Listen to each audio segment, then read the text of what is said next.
Tourne tes poches de pantalon. Dans le futur, tous les jeunes portent leurs pantalons à l'envers. La casquette, fais voir. Parfait. Eh ouais, je suis de retour. Aujourd'hui, accroche-toi bien, mets le convecteur temporel sous tension. Le convecteur temporel? Car aujourd'hui, on va rentrer dans le vif du sujet. On va parler châssis. Quoi? Accroche-toi, couille de loup. Parce que là, je vais t'en mettre une petite dose. Et t'as pas intérêt de me dire que cette casquette est ridicule. C'est Doudou qui me l'a offert.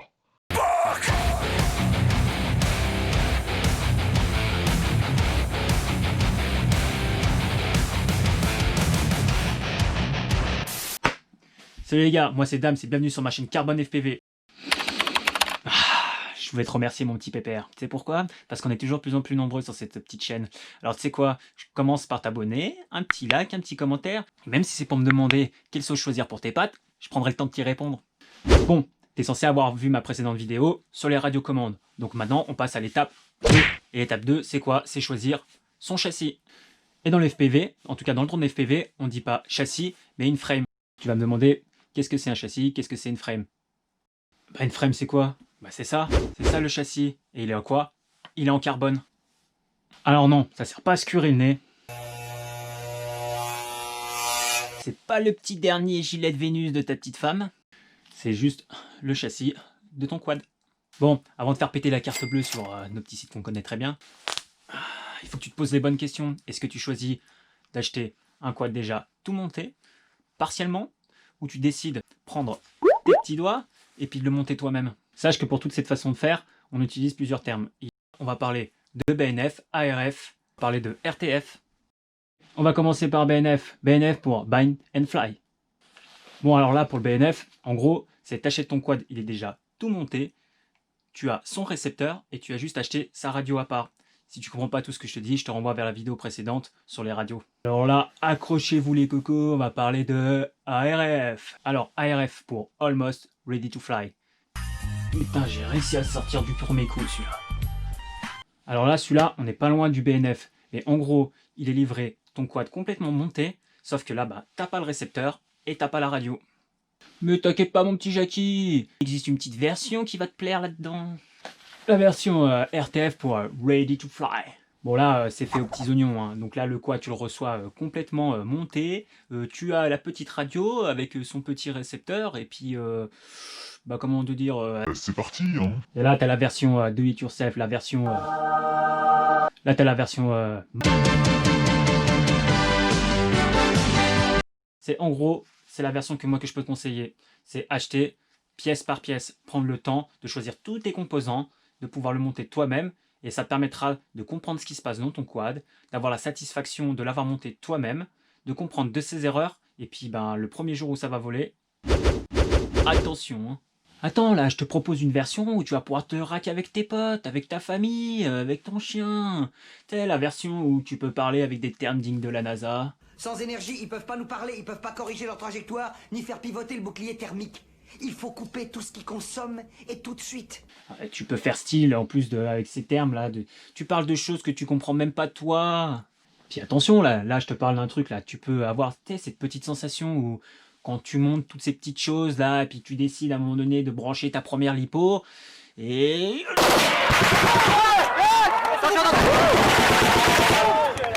Bien joué! Bon allez, je te laisse 10 secondes pour choisir.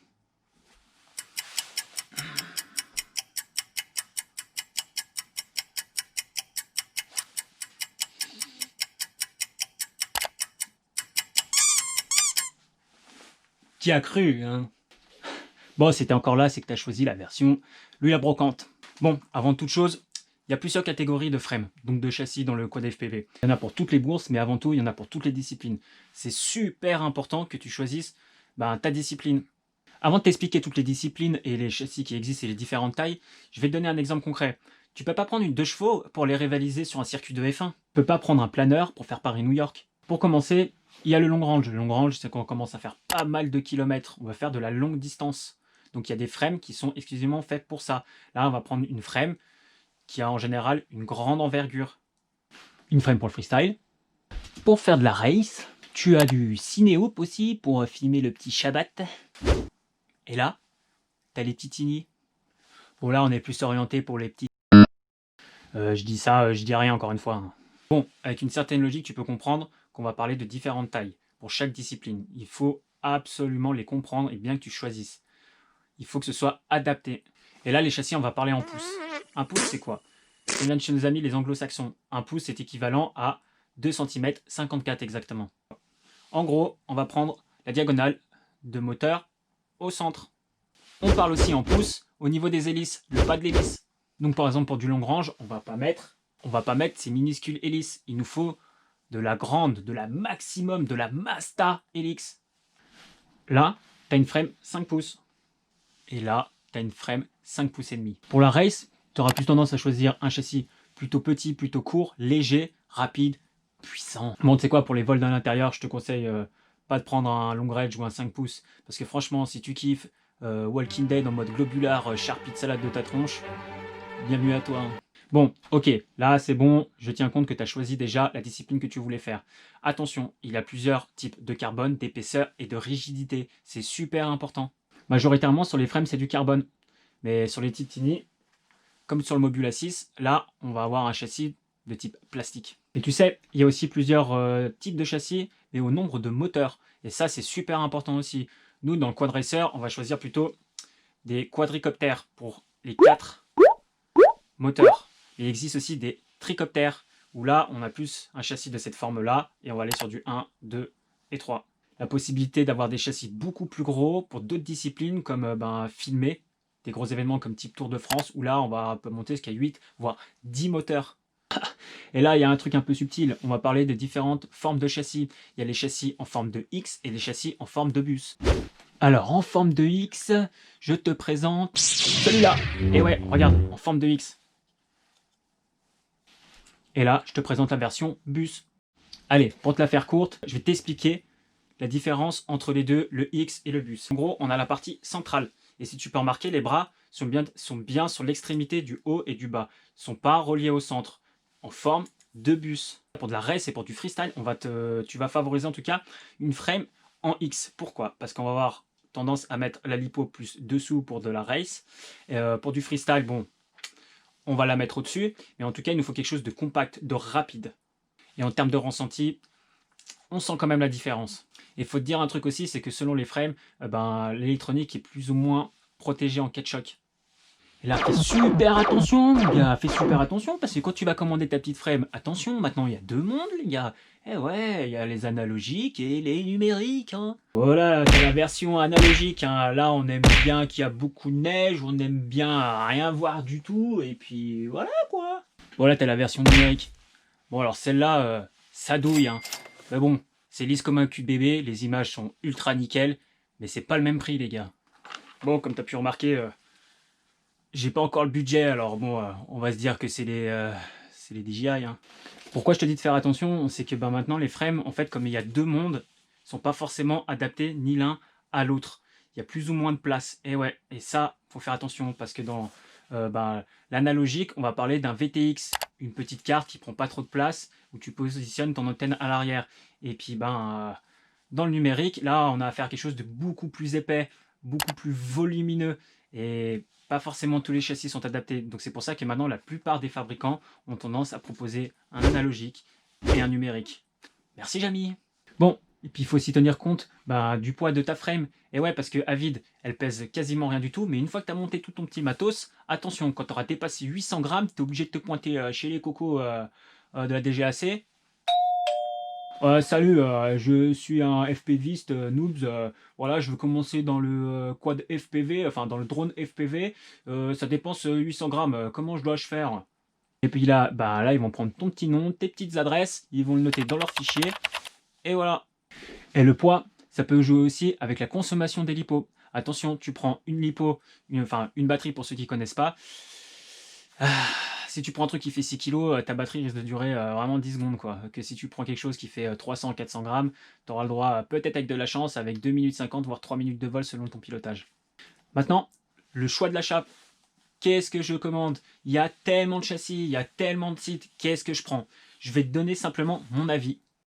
Bon, après, tu fais ce que tu veux, hein. Il y a une multitude de chaînes, de Kiki, de Bibi, de Jojo. Bon, après, ça reste mon avis, hein, parce qu'il y a toujours Jean Gugu du bistrot qui va te dire oui, alors le carbone, il doit être comme ça, ouais, ça c'est plus solide, ouais, ça c'est les meilleurs, il y en a marre, je suis en colère. Moi, je pense qu'il est super important que tu achètes un très bon châssis dès le départ.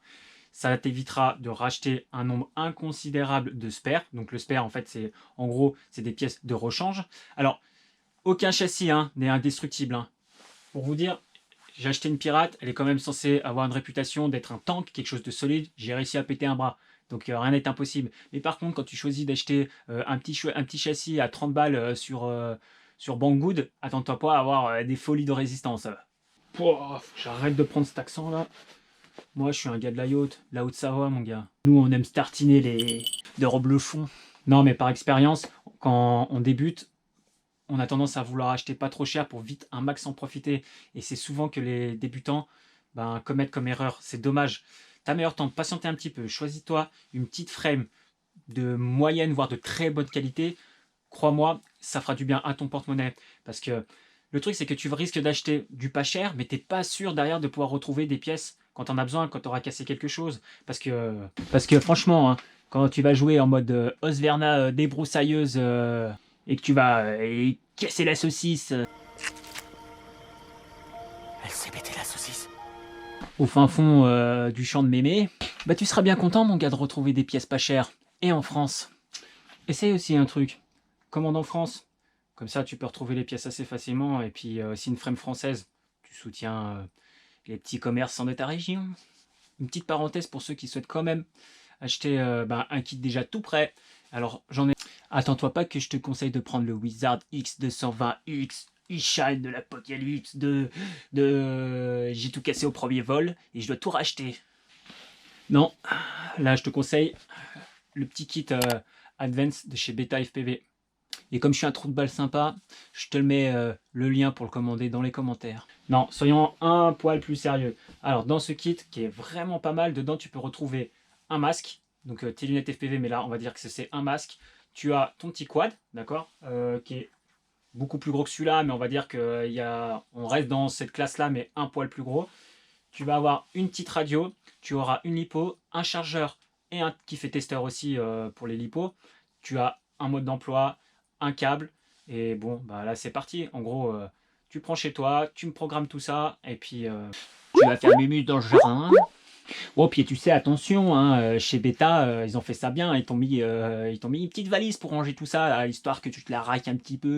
Bon, et ben pour résumer, tu choisis plusieurs options, ou tu le choisis déjà quasiment monté, où tu as juste à acheter ta radio ou ton récepteur à côté, ou tu choisis déjà tout complet, monté, et voilà, tu le prends chez toi, tu branches, tu règles, et c'est parti, direction l'au-delà et l'infini, ou tu choisis de faire comme moi, pour moi, qui est la meilleure solution.